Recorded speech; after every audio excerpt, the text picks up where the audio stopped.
Bonjour à tous et bienvenue sur Fishing. Aujourd'hui, on se retrouve pour une journée en carpo avec Jordan Olivier.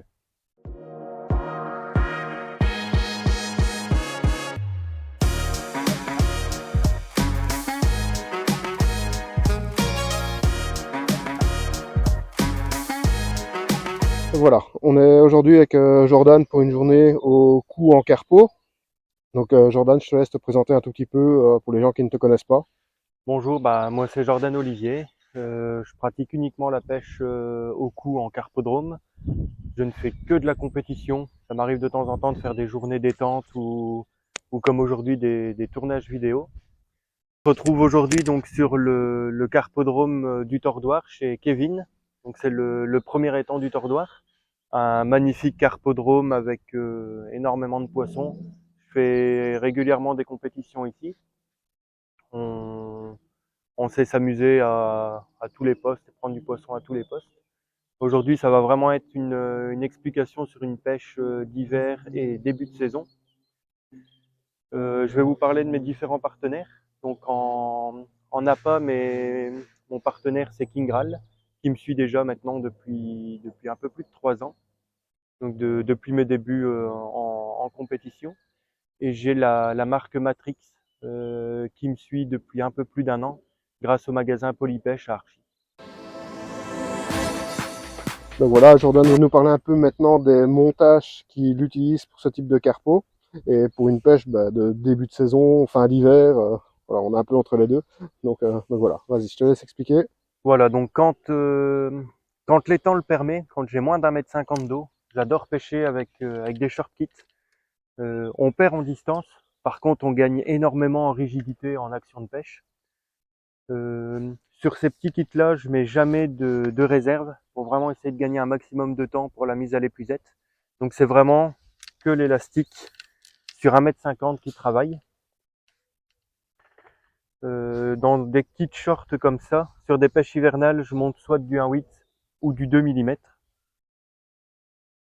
Et sur des pêches d'été, là, je vais monter du 2-3 mm, qui est largement suffisant sur ce type de kit-là. On va parler un peu plus du montage. Donc, une ligne en 19 centièmes, ça paraît gros pour certains, mais c'est uniquement mon corps de ligne qui est en cette taille-là. En bas de ligne, là, je suis en 16 centièmes. Donc, bas de ligne en 16, avec un hameçon de 14. Les hameçons taillent assez petits. Donc, un On 14. va peut-être mettre ça là derrière pour que le zoom se fasse. La caméra a un peu de mal sous le zoom. C'est petit évidemment, donc Je commence toujours avec ma plombée principale à une quinzaine de centimètres de mon hameçon et je varie simplement en cours de pêche suivant les touches que j'ai. Si les touches sont délicates ou si j'ai plus de passage, ça peut m'arriver de remonter ma plombée. on voit que de toute façon tu es au plus bas puisqu'il y a le nœud du bas Ouais, de ligne qui est juste en dessous. ouais, ouais. Donc de toute façon descendre plus bas, ce sera pas possible ou alors il faudra passer en direct. Bah, après descendre mes plombs plus bas, même quand je pêchais en direct, je le fais jamais. Généralement c'est entre 15 et 20 centimètres. Après, ça peut varier, monter au-dessus, mais ça reste quand même assez rare.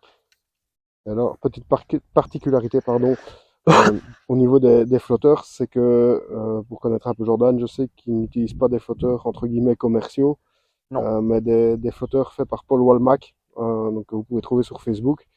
Donc, Jordan, je te laisse un peu nous montrer quel modèle tu utilises de chez Paul. Voilà, donc comme Bertrand l'a dit, je n'utilise que les flotteurs de Paul, pardon. Ici, donc on est sur le modèle MF2, donc il y a un modèle effilé. J'adore vraiment sur des pêches un peu plus techniques, parce que justement un flotteur effilé, pour couler, pour s'enfoncer, il a besoin de déplacer moins d'eau, donc moins de résistance dans l'eau pour la touche. Donc quand c'est du poisson un peu moins mordeur, ou simplement quand c'est des pêches vraiment techniques que le poisson prend du bout des lèvres, on a une touche qui est quand même assez bien marquée. Et j'ai toujours un backshot, donc il y a un plomb sur la bannière. Peu importe le temps que j'ai, si j'ai du vent ou non, j'ai toujours ce type de plomb sur ma bannière. Ça permet donc un meilleur contrôle de la ligne et même si on n'a pas de vent, on a une meilleure tension de la bannière pour ferrer on a des ferrages qui sont quand même nettement plus efficaces. Tous tes kits sont équipés de la même manière, Jordan, ou tu as des Euh, spécificités sur d'autres kits? il y a juste un kit, parce que bah, je connais quand même le plan d'eau. Et quand on allonge un petit peu, il y a un petit trou. Donc j'ai juste un kit monté avec un flotteur trapu pour dire que si le poisson se trouve dans le trou, d'avoir un peu moins de marquage de passage. Tu peux peut-être nous montrer le flotteur, comme ça on voit la différence.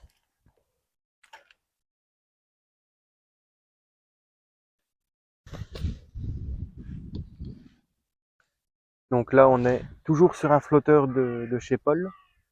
Donc là, c'est un MF011, qui est un flotteur que j'adore pour les pêches, mes pêches vraiment classiques et quotidiennes.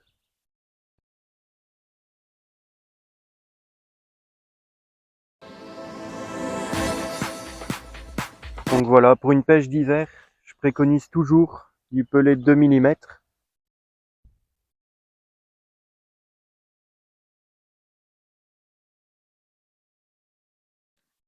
Qui a été préparé avec le Attractor Hot Spice, qui est un produit que j'adore vraiment pour les pêches plus techniques et les pêches d'hiver. En appât, ça va être simple. Des pelets expandeurs, 4 et 6 mm. De la marque King Graal aussi. Toujours les King Graal et préparé avec l'activator Hot Fish.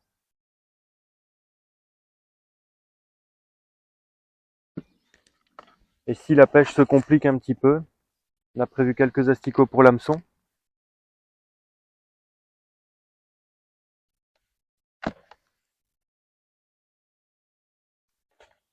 Un peu de terreau.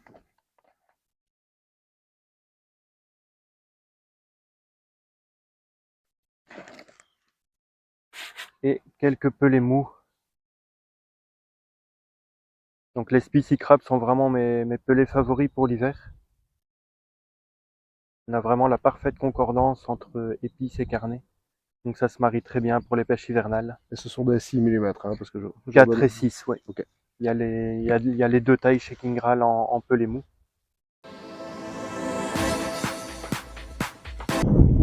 Donc voilà le sondage pour, euh, pour une pêche plutôt hivernale. Donc j'essaye tout simplement d'avoir la moitié du corps qui ressort de l'eau quand je sonde. Ça permet d'avoir simplement son appât qui repose sur le fond. Bon là avec le vent, c'est pas évident. On a simplement donc l'appât qui vient se poser légèrement sur le fond, et dès que la carpe aspire, on a l'indication de touche tout de suite. Donc là, comme on peut voir, là on est parfait. J'ai la moitié du corps de mon flotteur qui ressort et que je mets une petite tension dessus. Donc voilà, on est parfait. Donc là, c'est vraiment au ressenti, hein, puisque Voilà. En bon, fonction de la pêche, comment elle évolue, on peut soit pêcher légèrement décollé, ou même des fois pêcher en traînant un petit peu. Ça, c'est vraiment en fonction de la pêche. malheureusement, je sais pas vous montrer son flotteur, parce que avec le vent, ça fait plein de petites vagues, et si j'essaye de zoomer, vous ne verrez rien, c'est tout flou. Donc voilà. Là, malheureusement, je sais pas vous le montrer. Donc, ce qu'il faut retenir, c'est le corps du flotteur, hein. Voilà. Le corps du flotteur légèrement au-dessus de l'eau. Vous retenez ça comme règle, et vous ne vous tromperez pas.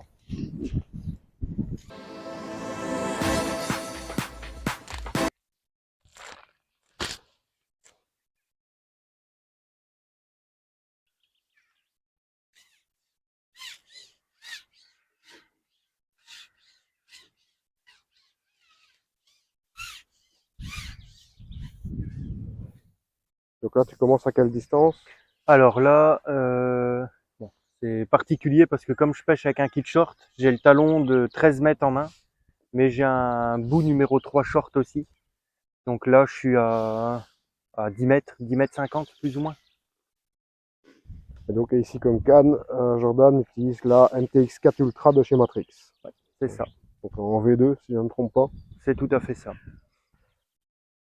C'est une canne très agréable pour les pêches techniques, les pêches hivernales. On peut pêcher l'été aussi avec, mais je déconseille de pêcher sur des courtes distances à 3-4 bouts avec. C'est une canne qui vaut mieux pêcher à partir de 10 mètres jusqu'à 16 mètres avec sans problème. Donc, ouais, c'est la particularité évidemment dans la marque Matrix, c'est que au niveau des MTX, il y a eu très rapidement deux versions. Donc si vous achetez des MTX, faites bien attention que ce soit des V2 et pas des V1. Puisque bon, sur les V1, il y avait eu quelques problèmes de fragilité qui ont été totalement corrigés sur les V2. Donc voilà, faites quand même attention à ça. Mais bon, je pense que c'est marqué sur les talons de toute façon. Hein. Ouais, Donc, même la sérigraphie est totalement différente aussi. Les V1 ne sont plus produites. Donc il y a encore de temps en temps des magasins qui ont des stocks. Mais bon, généralement, ils ont été bradés à l'arrivée des V2.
donc voilà, on se retrouve après 2 heures de pêche à peu près, 2 bonnes heures. Ouais, de bonnes heures de pêche. Comment ça se passe, Jordan? Est-ce que tu peux nous expliquer un peu? Bah, comme vous pouvez voir, ça se passe très bien. Pas mal de touches. Du poisson qui bouge assez bien. Qui se nourrit bien aussi. On a malheureusement décroché quelques poissons harponnés. Bon, ça c'est la pêche en carpodrome, c'est comme ça. Dès qu'il y a de la compétition alimentaire, on va avoir du poisson qui va venir fouiller un peu plus. Donc, malheureusement, on a plus de risques de décrocher. Ici, bah, comme vous pouvez voir, dès que je pique une carpe, j'essaye toujours de travailler au maximum la canne basse. Pour plusieurs raisons. Déjà, limiter l'angle de la canne et éviter au maximum que la carpe ne sente vraiment prise et tire beaucoup plus. Donc le fait de travailler canne basse, ça permet déjà ça. Et ça permet aussi justement de gagner aussi un peu de temps. D'avoir moins d'élastique dehors, de pouvoir déboîter plus facilement sa canne.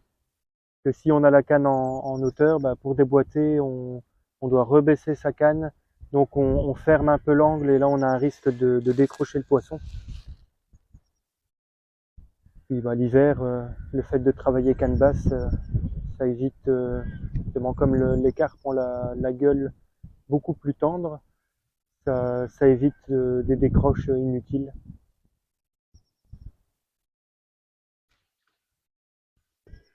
On va laisser Jordan épuiser son poisson.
Donc voilà Jordan, on termine aujourd'hui la journée ensemble. Donc Jordan a pêché 5h30 environ, il a pris un poids total d'environ 80 kg. Donc est-ce que tu peux nous expliquer un peu comment ça s'est passé Jordan, quel type d'appât tu as pris, quel type de flotteur, Alors, dis-nous tout. l'évolution de la pêche, elle s'est faite entre 10,50 m et 13 mètres. Parce que on est dans une période où les gens achètent souvent des cannes d'11,50 m, 13 mètres. Tout le monde n'a pas une canne de 14,50 m ou 16 mètres. Donc j'aurais pu aller chercher du poisson plus loin, mais c'était pas le but de la journée. C'était vraiment montrer et expliquer une pêche d'hiver et de début de saison. Pour la pêche, ça a été très simple. Donc comme je disais, entre 10,50 m et 13 mètres. Je n'ai déposé que du pelé de 2 mm préparé avec le King Graal, Attractor Allspice. En appât, la grosse partie de ma pêche s'est faite à l'asticot. J'ai fait quelques poissons avec des expandeurs de 4 mm, mais on voyait vraiment que les poissons étaient beaucoup plus friands des asticots. Donc c'était entre 2 et 3 asticots sur l'hameçon. Et quand j'avais pas de touche, un petit pompage pour avoir une animation et exciter un peu les poissons. Il y a eu énormément d'harponnage aussi. Ouais, on a eu des Donc, passages. Dès qu'il y a de la compétition alimentaire, généralement, c'est le gros problème qu'on a. C'est que quand un poisson vient, bon, c'est le premier à mordre, mais dès qu'il y a 2-3 poissons, il y a une compétition alimentaire qui se forme. Puis voilà, il y a une frénésie qui se crée, puis on a malheureusement du passage dans le fil. Puis bon, si des fois le passage dans le fil est un peu plus marqué, on a une belle touche et on harponne les carpes et généralement on les décroche. ouais, Jordan a quand même, je pense, décroché au moins, au moins 10 poissons. Ouais, même une quinzaine de carpes. Donc voilà, je pense que le score, s'il aurait voulu, aurait pu être encore plus élevé. Mais je pense que on est le 20 février, Le je pense. 21 février, Donc, oui. ouais, le 21 février. Je pense qu'on n'a pas trop à se plaindre puisqu'on est quand même sur des températures, je pense, de l'ordre de 8 degrés. Il fait 8 degrés, ouais. Voilà. Donc ce matin, il faisait sec mais avec du vent. Ici Et après-midi, c'est vent et pluie. Donc beaucoup les de vent conditions ne sont vraiment pas réunies pour avoir des scores, des très gros scores. Et malgré tout, Jordan a quand même montré qu'il n'a pas volé sa place sur le podium du championnat de Belgique Carpoku la saison dernière. Je pense que Jordan nous a fait une belle petite démonstration aujourd'hui de ce que peut être une pêche d'hiver. Donc ça a vraiment été une chouette journée à passer avec lui. On peut voir que, contrairement à ce que beaucoup de gens pensent, pour prendre des carpes, il faut pas pêcher uniquement avec des pelets, etc. ouais, non, il faut un minimum varier ce qu'on a sur la tablette. L'hiver, ça reste assez facile parce que on sait que ça va être des vers de terreau, des asticots, des pelets. L'été, la pêche peut vraiment changer, donc il faut vraiment avoir de tout. Bah, Aussi bien du maïs, des pois chiches, même si je pêche rarement aux pois chiches, mais j'en ai toujours avec. Des terreaux, des asticots, des pelets de différentes tailles. Parce que la pêche peut évoluer qu'au début de journée, on doit déposer du 4 mm, en fin de journée, on doit déposer du 2 mm. Donc la pêche peut évoluer aussi par rapport à ça.